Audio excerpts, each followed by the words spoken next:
sitting back, knees out, and then standing up, finishing nice and tall as well. The front squat, if you guys are gonna pick one exercise to start building your legs, this is what we'd recommend.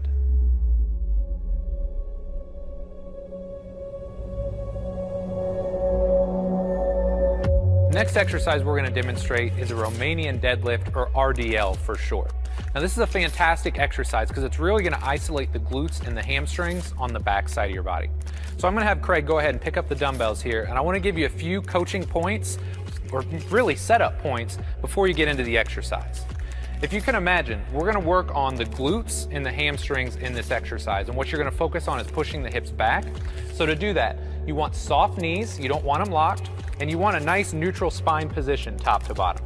So once he's set here, you can see as he pushes his hips back, you guys can imagine his glutes, how they're getting stretched out. You can imagine his hamstrings, how they're getting stretched out. And then to finish the movement, he's going to pop his hips through at the top. So that's why if you've ever done these before and your hamstrings are like super sore the next day, this is why, because you're going through a full range of motion and you're really loading the hamstrings eccentrically, or you're lengthening them out. And that's what's going to give you that nice stretch, that's what's going to give you the soreness, and that's what's going to give you the growth and the development you're looking for.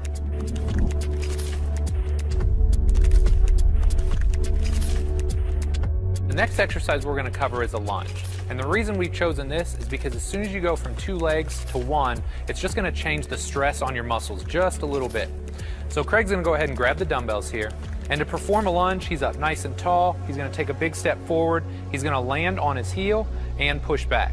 The reason we've chosen a lunge is because it's using every muscle in your body, or every muscle in your leg. As he takes a step out, his quads, you can see his vastus lateralis, his rectus femoris, his vastus medialis. They're going to help him extend his knee when he comes back. As he takes that step out again, his hamstrings are pulling him down, and then they're going to help him come back out of the bottom. So you guys get a feel for, you're using all the big muscles, but you're also using those smaller stabilizing muscles like your adductors and your small glute muscles as well. Give me one more rep. So he's got to control his knee position long ways through his bone, so that's where his glutes and his adductors are coming into play. So even though they're not creating a lot of movement, they're controlling motion, and that's what's really critical in this movement.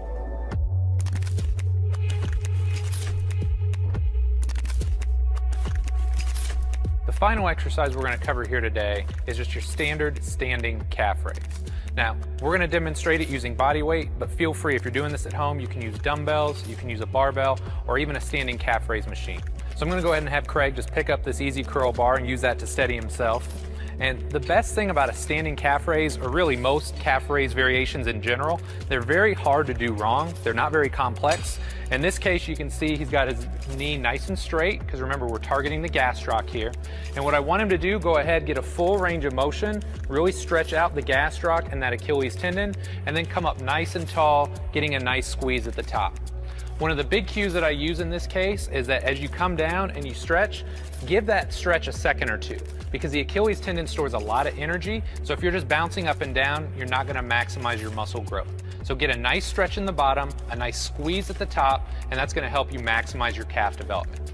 Now with that being said, don't forget, this is just a small sample of the exercises. Make sure you check out the entire program to see all the exercises that we've included for your training.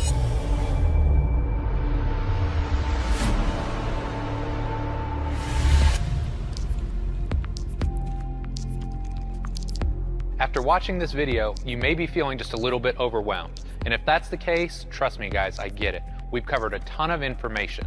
But with that, I hope you guys are starting to have a good understanding of just how important your hips, your thighs, and your lower leg muscles are. Don't forget, we covered 5 big muscle groups and 17 individual muscles. So don't be afraid, go back, watch this video again to make sure you're getting all the information out of it. When you guys start to put it all together, you can start to have a really strong understanding of just why we're spending so much time on our legs. Again, it's half your body. If you're not spending the time and the energy to learn this stuff, you're not going to be able to take it to the gym and apply it to get maximal muscle growth and development. Don't forget to check out the entire Built by Science program, which is going to give you a full training template for your workouts going forward. Learn muscular anatomy, biomechanics, the skeletal system, muscle function, and the best exercises to build lean mass. Knowledge is power. Know yourself to build yourself. Build yourself with the best. Mind, muscle, masterpiece.